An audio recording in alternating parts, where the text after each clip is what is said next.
Joining me now to answer that question, Counselor to the President, Kellyanne Conway. Kellyanne, there are some Republicans who are worrying that by declaring a national emergency, the President could then open himself up to the months and years of legal disputes and get that all mucked up in the courts. Well, the President is going to address the nation tomorrow, Laura. He's going to lay out the facts and figures of what he considers to be a humanitarian and security crisis at the border. Is he going to talk about the national emergency aspect of it? What he has said about that is that he is considering it. He has never committed to it. White House counsel's office is researching the legal implications of it. But in many ways, would also let Congress off the hook one more time. And so there are probably some people who want him to declare it so that Congress, again, can fail to do its job. The Congress and the courts have failed to do their job. They've given us this crisis. And when people deny the use of the word crisis at this border, it's very sad to me because what is not a crisis if not an increase in the drugs and the meth, the fentanyl, the cocaine, and the heroin coming over the southern border? 90% of the heroin, the government statistics say, come over the southern border. DHS says there's about a 73% increase in fentanyl coming over the border. Customs and Border Patrol just last year surveilled, captured enough fentanyl to have killed every man, woman, and child. But a wall will take a long time to build. Playing devil's advocate here, I'm all for the wall. The humanitarian crisis is very real too. I mean, it just breaks my heart. I'm constantly being asked, as a woman, as a mother, the children, guess what? If you care about the children, you would agree with President Trump that they should not take this perilous trek in the first place. We have this massive increase in family units we talked about in the angle coming here, and if you really care about them, as the Democrats and many news media claim they do, you would deter them from taking this perilous trek in the first place. It's an increase in family units, an increase in people coming from the northern. But that requires a legislative fix. It's an issue. Sadly, you and I have been going around on this issue for years. It requires admitting that it's true. Congress, and some are denying it. But how do you get Tom Tillis, Cory Gardner, Susan Collins? I mean, they were great on supporting the president on Kavanaugh. They were great on that. But they're getting antsy about this shutdown. I mean, I'm hearing I'm getting calls from people, the shutdown, we got to...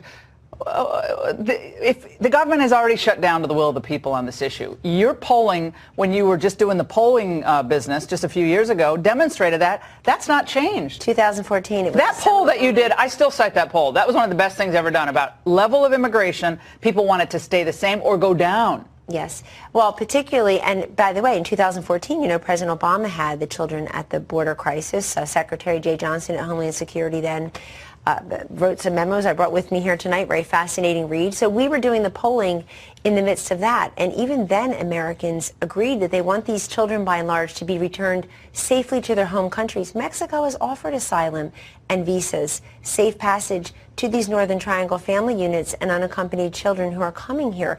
They can have their fears, their claims of fear processed while they are in Mexico. They don't want to do that. I mean, I also want to get your reaction, though, Kellyanne, to a debate over just how many terrorists are apprehended at the border.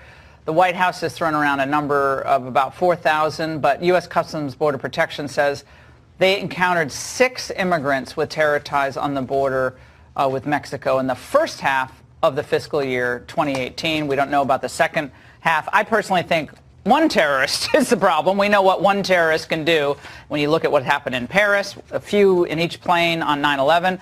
But you know what they do? They take that and say, oh, well, you're trying to scare the people, and it's a much smaller threat than you describe. Doesn't that hurt the credibility of the White House when we don't get these basic facts right and someone's not doing their homework in the way they describe it? So let me, this particular presentation put forth by Department of Homeland Security, Secretary Nielsen is now briefed.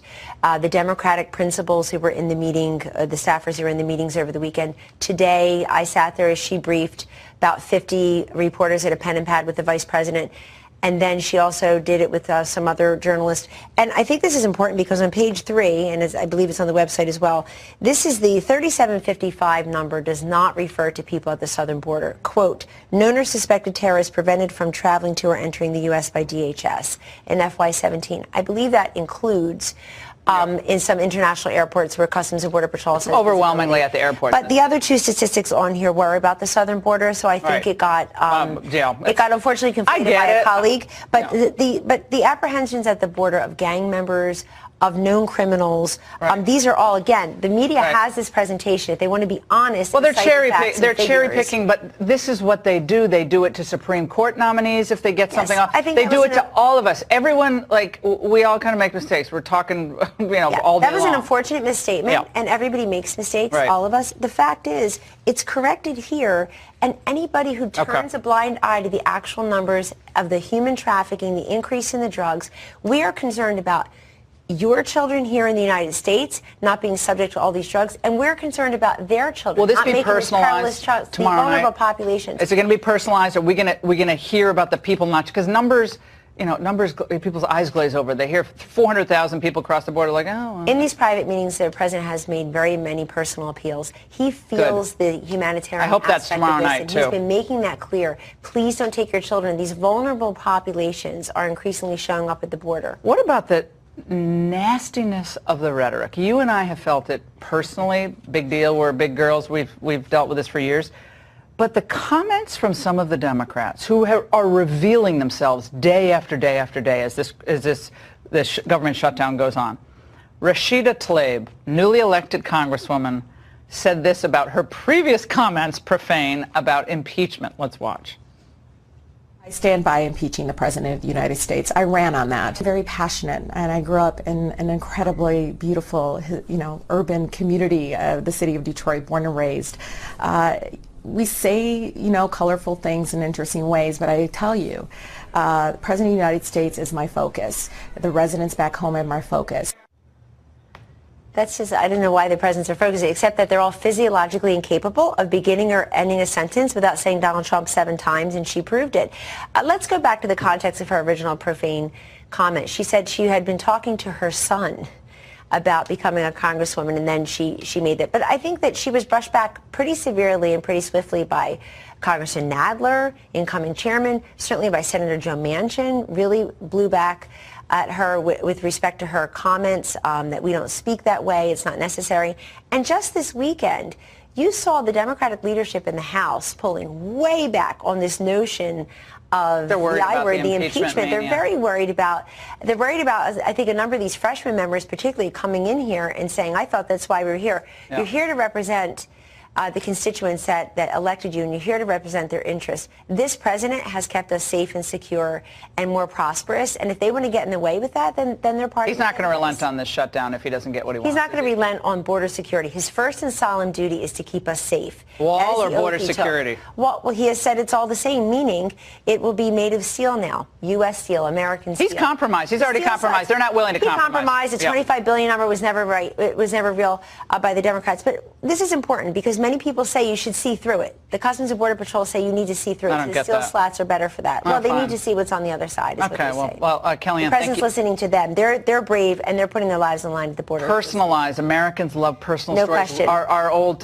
friend Ronald Reagan understood that. Personalize everything. Kellyanne, thank you so much.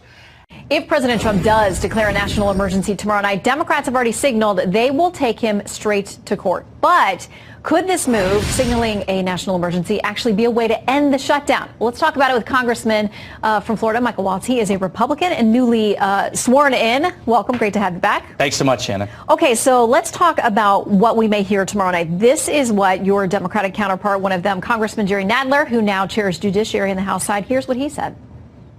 I expect the president to lie to the American people.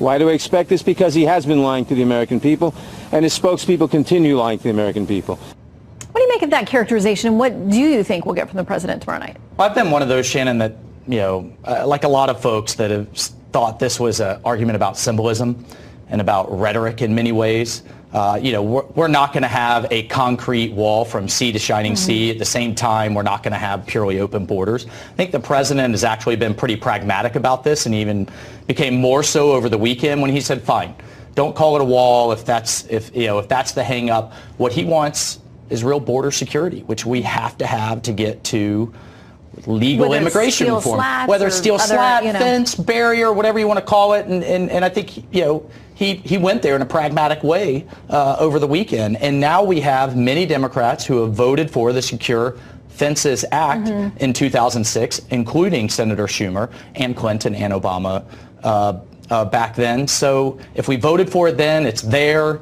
We're supporting it. We're maintaining it. You know, we want a few hundred more miles of it. There is a crisis on the border. Let's cut a deal. Let's get there. The American people want the government back open. Let's move forward. Okay, we're going to talk a little bit more about this idea that the president could declare a national emergency, the legalities of that. But first of all, I want to get a little bit more reaction. This is from Congressman Joaquin Castro, who was part of the group that visited the border. And here's what he said about what that means for Congress. Sure. It would be profoundly inappropriate for the President of the United States to circumvent the legislative branch of the United States government, the United States Congress, and single-handedly, against the will of the American people and the American Congress, put up a border wall on the U.S.-Mexico border. All right, as a member of Congress, you have specifically delineated powers. Do you think this would be an inappropriate power grab by the president to go around you? Well, I would certainly prefer and hope that we can come to a deal where we have an appropriate authorization and we have an appropriation. I mean, that's our system, and that's what I hope we can stick to. I hope we can get back to what Senator Lindsey Graham has offered, what the president offered last year, where I thought it was a very reasonable deal, $1.8 million with a pathway to citizenship on DACA, secure border, and then and a step towards legal immigration reform, which getting rid of the chain migration system and getting rid of the lottery system. That was very reasonable, very pragmatic, and it didn't go anywhere. I'm hoping, I think Speaker Pelosi was quite beholden to the left. I will remind you that I was sitting in the room, she only won her speakership by 2 votes. And so, you know, she was not going to come to the table before she secured her speakership. I'm hoping now she's in a position to be reasonable and move forward like she did in 2006 and like we have since. So quickly, you're okay with DACA being part of this deal or potentially being on the table? Well, I think, look, compromise can't be a dirty word. I think it's how we do it. But what the president laid out over a period of 15 years for $1.8 million, I thought was a concession in some way.